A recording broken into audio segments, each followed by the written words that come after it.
নমস্কার। আমরা এতদিন ধরে একটা ফুড পিরামিড দেখে এসেছি আমাদের হেলথের জন্য। Very recent US federal government আর একটা নতুন ফুড পিরামিড প্রকাশ করেছে, যেখানে ফ্রুটস, ভেজিটেবলস এবং তার সাথে অ্যানিমাল প্রোটিন, ফ্যাটস এগুলোর ওপরেও একটা বিশেষ জোর দেওয়া হয়েছে। আপনার থিওরি আমরা জানি বাঁচা মানে কাঁচা, যেখানে আপনি বিশেষ করে র ফুডসের ওপরে জোর দেন। তো আপনার মতামত কি, এই যে নতুন ফুড পিরামিড, এটা আমাদের হেলথকে কতটা বেটার করতে পারে বলে মনে হয়? ব্যাপারটা কেমন বলো তো? ব্যাপারটা হচ্ছে 2025 সাল পর্যন্ত একটা গরু ঘাস খেত। এবারে হঠাৎ করে গরুর মালিক বড়লোক হয়ে গেছে, তারা সিদ্ধান্ত নিয়েছে গরুকে আর ঘাস খাওয়ানো যাবে না, গরুকে কি করতে হবে, মাছ মাংস খাওয়াতে হবে। এখানে গরুর বিপদটা ভাবো। গরু একটা প্রাকৃতিক প্রাণী, সে ঘাস খেলে বাঁচবে। তাকে আমি মালিকানাগিরি করে যদি মাছ মাংস খাওয়াই, তাহলে গরু কোনোদিন সুস্থ হতে পারবে না। তাহলে গরুর স্বাস্থ্য, গরুর সুস্থ হওয়াটা ডিপেন্ড করবে প্রকৃতির খাবারের ওপরে। এবার প্রকৃতির খাবার গরু খাবে কি খাবে না তুমি বলার কে? আজকে বিশ্ব স্বাস্থ্য নয়, আজকে আমেরিকার হোয়াইট হাউস নয়, আজকে আমি বলার কেউ নয়। তার কারণ আমাদের শরীর যে খাবারটা খেলে আমরা সুস্থ থাকতে পারি, সেই খাবারটা আমাদের খেতে হবে। এবার আমাদের খাবার কোনটা, সেটাই তো বড় কোশ্চেন। আজকে কখনো কেউ বলছে ভিটামিন খাও, কখনো কেউ বলছে মিনারেলস খাও, কখনো কেউ বলছে প্রোটিন খাও, কখনো কেউ বলছে অ্যানিম্যাল প্রোটিন খাও। কিন্তু এই তার হঠাৎ করে স্বপ্ন দেখে মনে হলো যে এই খাবারটা তাকে খেতে হবে, আর এই খাবারটা খেলে তার ক্ষতি হবে। আমাদের শরীর কিন্তু এরকম নয়। আমাদের শরীর বেসিক্যালি কেমন, যে আমি প্রকৃতির একটা প্রাণী বা প্রকৃতির একটা অ্যানিম্যাল। এবার প্রকৃতি আমার জন্য খাদ্য সমস্ত সরবরাহ করেছে, তাহলে সেই খাবার যদি আমি খেতে পারি, তাহলে আমি কিন্তু সুস্থ থাকতে পারবো। আর যেদিনই আমি প্রকৃতির খাবার বা আমার খাবারটা আমি খাবো না, সেদিনই আমি অসুস্থ হব। যেমন গরুর খাবার কি ঘাস, ছাগলের খাবার ঘাস, মাছের খাবার কি শ্যাওলা, পাখির খাবার কি দানা শস্য। ঠিক তেমনি মানুষের খাবার কি, মানুষের খাবার হচ্ছে প্রকৃতিতে সমস্ত কিছু শাক সবজি ফলমূল, যেটা প্রকৃতি খেতে পারে। কারণ তাতে কি আছে, ছোবড়া আছে, ফাইবার আছে। তাহলে আমাদের স্বাস্থ্যের জন্য কি লাগবে, ছোবড়া লাগবে, ফাইবার লাগবে। কেন? কারণ সেটা আমাদের স্বাস্থ্যকে ব্যালেন্স করবে, সুগারকে বাড়াবে না, গ্লুকোজ কন্টেন্টকে বাড়াবে না। এবারে প্রশ্নটা হচ্ছে যে মানুষের খাবার কি, সেটা যদি মানুষ জানতে পারে, তাহলে মানুষের এই যে রোগ বা অসুখ, এটা নিয়ে এত চিন্তা করার দরকার নেই। স্যার, আপনি একটা এডুকেশনে কথা বললেন। এবার ভারতবর্ষে যে নিউট্রিশন এডুকেশন অলরেডি আছে, এবং অনেকগুলো প্রতিষ্ঠান আছে যারা এই নিউট্রিশন এডুকেশন দিচ্ছে, তো তারা তো এই পরিষেবাটা দিতে পারে। এবার আপনি একটা স্পেশাল এডুকেশনের কথা বলছেন বা একটা একাডেমির কথা বলছেন, সেটা কেন? উনি যে প্রশ্নটা করেছেন, সেই প্রশ্নটা কিন্তু সত্যি সত্যি খুব, মানে এই যে আমরা ডিসকাসটা করছি, এই ডিসকাসের মোডটা ঘুরিয়ে দিতে পারে। কারণ পুরো জিনিসটা দাঁড়িয়ে আছে আজকে পৃথিবী, ভারতবর্ষ, আমাদের শিক্ষা ব্যবস্থা সব কিন্তু এই জায়গাটাতে। শিক্ষা ব্যবস্থা বা এডুকেশান সিস্টেম যদি আমরা দেখি, তাহলে আমরা বুঝতে পারবো যে এই এডুকেশান সিস্টেমটার ভেতরে কিছু না কিছু খামতি আছে, কিছু না কিছু ফাঁকা জায়গা আছে। তার কারণ কি, আজকে পড়াশুনো করে যে গাড়ি ঘোড়া চড়ে সে, এটা আমরা শিখেছি। কিন্তু পড়াশুনো আজকে আমাদের ভারতবর্ষে কোটি কোটি ছেলেপুলেরা করছে, কিন্তু তারা বেকার। তাদের নলেজ আছে, তারা গ্র্যাজুয়েট, তারা কেউ এমএ পাস করেছে, তারা বিভিন্ন রকম সার্টিফিকেট নিয়ে তারা বসে আছে। বাট সেই সার্টিফিকেট থাকা সত্ত্বেও তাদের সেই সার্টিফিকেটটা কিন্তু কোনো কাজে লাগছে না। কেন? সেটা কি তাদের কোনো গাফিলতি? তাদের গাফিলতি নয়, এই যে এডুকেশান সিস্টেমটা আছে, সেটা কিন্তু এডুকেশান সিস্টেমটার গাফিলতি। যদি আমরা আরেকটু প্রশ্নতে চলে আসি যে এডুকেশান মানে কি, এডুকেশান কাকে বলবো? এডুকেশানটা হচ্ছে একটা মানুষকে, তার একটা ব্রেন আছে, সেই ব্রেনে কিছু জিনিস তাকে শেখানো হচ্ছে, তাকে ধারণা দেওয়া হচ্ছে, যে ধারণা, যে শিক্ষা নিয়ে সে তার ব্যক্তিগত জীবনে, তার সামাজিক জীবনে কোনো কিছু কাজ সে করতে পারে। এবারে যদি একটা উদাহরণ দিয়ে বলি, একটা এক্সাম্পল দিয়ে যদি বলি যে আমি বইতে পড়ছি টিয়া পাখির ঠোঁটটি লাল। এবার সেখানে একটা টিয়া পাখির ছবি আঁকা আছে এবং সেখানে আমি পড়ছি টিয়া পাখির ঠোঁটটি লাল। এই প্রথম ছবিটা দেখার পরে আমার ব্রেনে একটা টিয়া পাখির সম্বন্ধে একটা ইমেজ চলে গেল। তার মানে আমাদের ব্রেন কীভাবে ভাবে, ইমেজে, ছবিতে, ফটোতে। আমি কিন্তু বাস্তব টিয়া পাখি দেখিনি। বা রেলগাড়ির একটা ছবি আমি দেখলাম, রেল ইঞ্জিন লেখা আছে এবং সেটা ছবিতে আঁকা আছে। এবং জীবনে প্রথমবার আমি রেল ইঞ্জিনের ছবি কোথায় দেখলাম, বইয়ের ভেতরেও দেখলাম। এই যে ইমেজটা, এই ইমেজটা আমার মাথায় চলে গেল।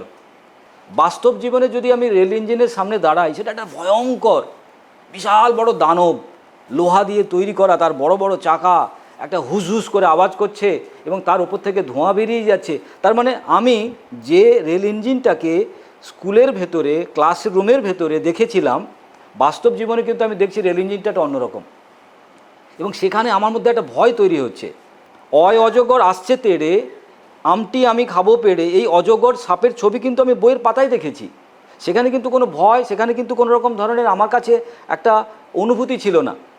তার ফলে আমি একটা নর্মাল সাপের ছবি দেখেছি, কিন্তু বাস্তবে যখন আমি সাপের ছবি দেখব তখন কিন্তু আমার মধ্যে একটা ইমোশনাল একটা পিকচার তৈরি হবে, বা আমার কাছে একটা ভয় তৈরি হবে, এবং সেই সাপটা একটা অন্যরকম, যেটা কিনা ওই বইয়ের পাতাতে নেই। তার মানে আমি এতদিন ধরে যে রেল ইঞ্জিনকে জানতাম, যে সাপকে জানতাম, সেটা কিন্তু আমি ভুল জানতাম, বা অতটা বেশি জানতাম না যতটা অ্যাকচুয়াল তারা দেখতে। এই যে শিক্ষা ব্যবস্থাটা, এই শিক্ষা ব্যবস্থাটাকে বলে হাতে কলমে। তার মানে আমাকে যদি রেল ইঞ্জিনটা সামনে নিয়ে গিয়ে দাঁড় করিয়ে বলা হতো যে এটা রেল ইঞ্জিন, তাহলে কিন্তু আমার ওই এডুকেশানটা পূর্ণ হতে পারতো। বাট আমাকে পড়াশুনো কোথায় করানো হয়েছে? ক্লাসের ভেতরে। তাহলে ক্লাসের ভেতরে যখন আমি পড়াশুনো করছি তখন কিন্তু আমার কাছে ওই অনুভূতিটা তৈরি হচ্ছে না, সেই জন্য আমার ইন্টারেস্ট তৈরি হচ্ছে না। এবং এই কারণে কিন্তু প্রচুর ছাত্রছাত্রী যারা কিনা এগ্রিকালচারটা নিয়ে পড়াশোনা করেছে ক্লাসের ভেতরে, যারা কিনা বিভিন্ন এডুকেশান নিয়েছে ক্লাসের ভেতরে, বাস্তব ময়দানে যখন তারা পড়াশুনো করতে যাচ্ছে বা কাজটা করতে যাচ্ছে, তখন তারা কাজটা করতে পারছে না। ঠিক তেমনি আজকে যারা নিউট্রিশন এডুকেশান নিয়ে বিভিন্ন ইউনিভার্সিটিতে পড়াশুনো করেছে, তারা কি বলছে? তারা ওয়েট ম্যানেজমেন্ট করে, আর তার ওজন কত? 85 কিলো। এই যে সে নিজে নিউট্রিশনিস্ট, সে নিজে ওয়েট ম্যানেজমেন্ট করে লোকের, অন্যের, কিন্তু নিজের ওজন সে ম্যানেজ করতে পারেনি। তার কারণ কি? আসল সত্যটা সে জানে না। তার মানে এডুকেশানে খামতি। তাহলে এই রকম এডুকেশান ভারতবর্ষে অলরেডি চলছে এবং আগামী দিনে চলবে। কারণ এই এডুকেশান যদি আমরা দেখি ভালো করে, এটা কিন্তু ব্রিটিশদের তৈরি করা ছিল। তারা এডুকেশানটা তৈরি করেছিল কিভাবে? যে কিছু লোককে তারা কর্মচারী বানাবে, সেখানে A for apple, B for ball, এটাই তারা পড়িয়েছে, এবং এটাকে আমরা মনে করছি এডুকেশান। তাহলে এই এডুকেশানের যে হাল, সেটা আমরা প্রত্যেকটা মানুষই দেখতে পাচ্ছি। আমরা এডুকেশানটা নিচ্ছি কেন? আমরা এডুকেশানটা নিচ্ছি আমাদের রুটি রুজির জন্য। কিন্তু রুটি রুজির জন্য আমার এডুকেশানটার থেকে বড় জরুরি স্কিল। যেমন একটা বাচ্চা ছেলে তার বাবার সঙ্গে ঠাকুর গড়ে, আবার একটা ছেলে গভর্নমেন্ট আর্ট কলেজে মডেলিং অ্যান্ড স্কাল্পচার নিয়ে পড়াশুনো করে। তাহলে যে ছেলেটা বাবার সঙ্গে হাতে কলমে ঠাকুর গড়ার কাজ করে, 13 বছর 14 বছর বয়সে সে অসাধারণ মূর্তি বানাতে পারে। কিন্তু যে ছেলেটা গভর্নমেন্ট আর্ট কলেজে 22 বছরে 25 বছরে পাথর খোদাই করে নাক মুখ মেপে কাজ করছে, সে কিন্তু অত সুন্দর মূর্তি বানাতে পারছে না। তার কারণটা কি? কারণ সে কাজটা করছে ঘরের ভেতরে, থিওরিটিক্যাল, কাগজে কলমে। আর একটা ছেলে কাজ করছে প্র্যাকটিক্যাল, কাদা নিয়ে, মাটি নিয়ে। এগ্রিকালচার পড়েছি, কিন্তু সেখানে মাটিতে নামলে যে গন্ধ, কেঁচো আছে, কিংবা জল, থকথকে কাদা, একটা দুর্গন্ধময় জায়গা, সেটা কিন্তু পড়ানো হয়নি, সেটা কিন্তু জানানো হয়নি। তাহলে খাতা কলমে যারা এগ্রিকালচার পড়াশুনো করছে, তারা কিন্তু গাছটা লাগিয়ে সেখান থেকে তার যে ফসল, সেটা কিন্তু অত ভালো ফলাতে পারবে না যে কিন্তু রোজ কোদাল নিয়ে প্র্যাকটিক্যালি কাজটা করছে। তার মানে কোথাও না কোথাও এডুকেশান সিস্টেমটা হওয়া উচিত হাতে কলমে।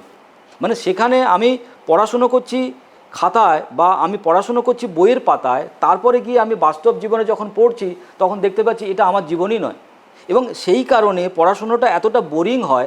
দেখা গেছে যে ছেলেটা হয়তো ভালো ডাক্তার হতে পারতো, যে ছেলেটা ভালো ইঞ্জিনিয়ার হতে পারতো, যে ছেলেটা ভালো মাস্টারমশাই হতে পারতো, শুধু পড়াশুনোর ওই প্রসেসের জন্য সে আগেই বাড়ি চলে যাচ্ছে। আবার দেখা যাচ্ছে যখন প্র্যাকটিক্যালি এই কাজটা করা হচ্ছে, তখন কিন্তু অনেক স্টুডেন্ট মজা পাচ্ছে। তার মানে আসল যে স্টুডেন্টটা মাস্টারমশাই হলে এই সমাজের অনেক ভালো হতে পারতো, সে কিন্তু মাস্টারমশাই হয়ে আসছে না। তাহলে এই গাফিলতিটা কিন্তু আমাদের স্বাস্থ্য পরিষেবার ক্ষেত্রেও আছে। তাহলে নিউট্রিশনিস্ট যারা আজকে বিভিন্ন ইউনিভার্সিটি থেকে পড়াশুনো করে, তাদের ক্ষেত্রে প্রবলেম যেটা, তারা কিন্তু কোনো রোগ সারাতে পারছে না।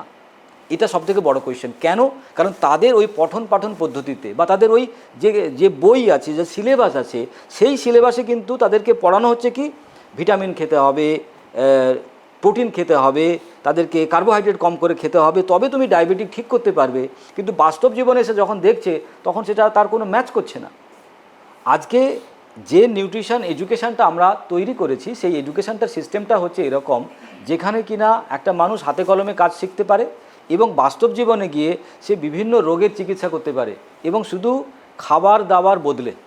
তার মানে খাবারকে বদলে দিলে মানুষের শরীর ঠিক হতে পারে, এটা কিন্তু আমাদের যে এখন প্রাতিষ্ঠানিক ইউনিভার্সিটি আছে তারা কিন্তু করতে চায় না। তারা মান্যতা কি দিচ্ছে? ইনজেকশন, ওষুধ, অপারেশন কিংবা বিভিন্ন রকম পরীক্ষা নিরীক্ষা।